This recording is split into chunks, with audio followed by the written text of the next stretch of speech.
નમસ્તે ફ્રેન્ડ, આજે આપણે ગુજરાતી ફેમસ ટ્રેડિશનલ કંસાર બનાવીએ છીએ, જેની માટે મેં 2 વાડકી ઘઉંના ફાડા લીધા છે અને 1 વાડકી ગોળ લીધો છે અને 1 વાડકી સામે આપણે 3 વાડકી પાણી લીધું છે.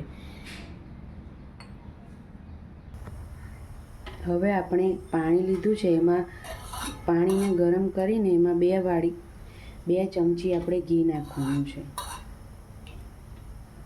ઘી મેલ્ટ થાય પછી ગોળ નાખવાનો છે. હવે આપણે ઘી અને ગોળ ઓગળી જાય પછી એમાં ઘઉંના ફાડા નાખવાના છે. ગોળ ઓગળે ત્યાં સુધી આપણે ઘઉંના ફાડા છે એને આપણે થોડાક તેલમાં મોહી લેવાના છે, એટલે મસળી લેવાના છે, જેનાથી તેલ નાખવાથી કંસાર છે ને છૂટો સરસ પોચો સરસ બને છે. હવે આપણે આ ફાડાને મોઈ લીધા છે થોડાક તેલથી. ગોળ ઓગળે એટલે અંદર આપણે ફાડા નાખી દેવાના છે. આપણું પાણી ગરમ થઈ ગયું છે. હવે આપણે ફાડા પાણીમાં નાખી દેવાના છે.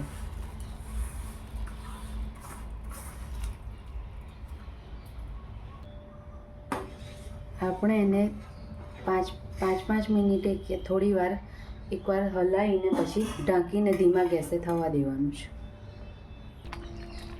આપણે વચ્ચે વચ્ચે કંસારને હલાવતા રહેવાનું છે, જેથી નીચે બેસી ન જાય.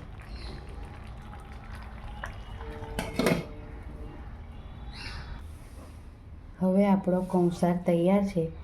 ઘણા એની પર જેને ગળ્યું વધારે ભાવતું હોય તો ઉપર થોડી ખાંડ અને 2 ચમચી ઘી નાખીને આપણે સર્વ કરી શકીએ છીએ.